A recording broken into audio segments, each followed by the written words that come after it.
lahat sa napakainit na salubong na ibinigay ninyo sa amin dito sa pagbisita sa inyo. At nakikita ko po, at alam nyo po, kagaya ng sinasabi, ako'y kandidato para sa darating na halalan bilang isang senador. Dito lang yata sa Marinduque, nauna, at prinomote na ako dahil itong tarpaulin ninyo, nakalagay Senator Ferdinand Marcos na eh. Kaya't siguro napaaga yata ang eleksyon dito sa inyo, kaya't promoted na ako, kaya't maraming salamat po. Alam niyo po, kagaya ng sinasabi ko, ako ay kandidato bilang senador sa darating na halalan. At sa pag-ikot-ikot ko, ang madalas kong mapag-usapan ay ang turismo. At dito sa inyo, sa Marinduque, kitang-kita ninyo na natuklasan na ninyo kung gaano kahalaga ang turismo para sa panganganak ng hanap buhay at pagbibigay ng hanap buhay para sa ating mga kababayan. Dahil po sa aking pananaw, ang pinakamalaking problema ang hinaharap ngayon natin dito sa ating bansa ay ang kahirapan. At isa kasama dyan sa nadadanasan ng ating mga kababayan na kahirapan ay ang pagkulang ng trabaho. Kaya po napipilitan sila na umalis at maging OCW.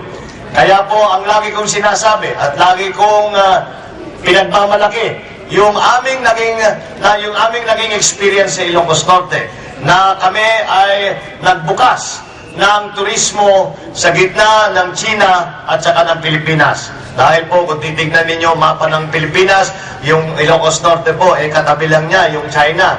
Kaya po binuksan namin yan at kitang-kita at ramdam na ramdam po sa amin na ang pagbukas ng turismo ay nagkaroon kaagad ng nagkaragdagang trabaho para sa aming mga kaprobinsya.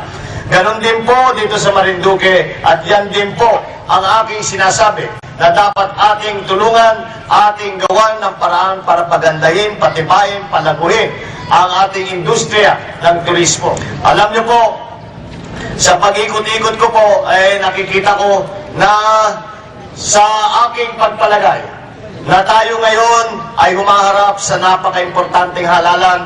Kaya po, sinasabi ko sa lahat ng aking makausap na itong halalan na parating na ito, kahit sino man ang mahalal, kahit sino man ang gagawin nating Pangulo, mga senador, mga gobernador, mga mayor, kung sino man ang mailalagay, magbabago po ang takbo at ang direksyon ng tinutunguhan ng ating bansa. Kaya't napakahalaga na tayo ay makilahok at malaman kung ano ba ang tunay na mga issue tungkol dito sa ating nadadanasan na kahirapan. Yan po ang aking pinag-uusapan sa ating mga kababayan. At natatanggap naman po, naririnig po ang ating mensahe at tinatanggap po nila. At sa ganung paraan ay nakikita po natin na dahan-dahan lumalakas ang ugong at suporta para sa pagtulong sa ating mga kababayan para sa paglaban sa kahirapan dito sa ating bansa. Ito pong ginagawa ninyo na festival na kinikilala sa buong Pilipinas na, yung inyong Boriones Festival na kinikilala sa buong Pilipinas na ay, kagaya ng sabi ko, isang halimbawa na dapat pag-aralan. At kung kaya man, gagayahin ng iba't ibang probinsya nang sa ganon, yan, turismo natin ay magbibigay bunga ng bagong hanap buhay, magbibigay bunga ng bagong pagkakataon para sa ating mga mamamayan. But beyond the financial and economic advantages of tourism, we must not forget that we are celebrating Holy Week and that the Moriones Festival is, after all, a festival that celebrates our religion and our tradition.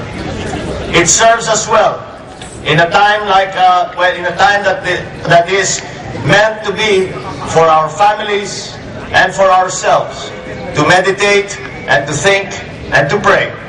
And remember why it is we do the things that we do, what it is that motivates us, and why in the end we make the sacrifices that we make, and remind ourselves that it is not for ourselves, it is not for those close to us, but it is for the entire Philippines. This motivation and this commitment that all of us who are in public service maintain is necessary that we be reminded every once in a while. And so it is good that we have an opportunity such as this where we are able to think back and remind ourselves why it is that we do the things that we do. So, I congratulate the provincial government of Marinduque. I congratulate all of those who were involved in part of this organization, and I urge you to continue in this effort that you are doing. But I suppose, for the next few days, it is time to take stock of our place in the world. It is time to take stock, once again, of what our relationship is with ourselves and with our God.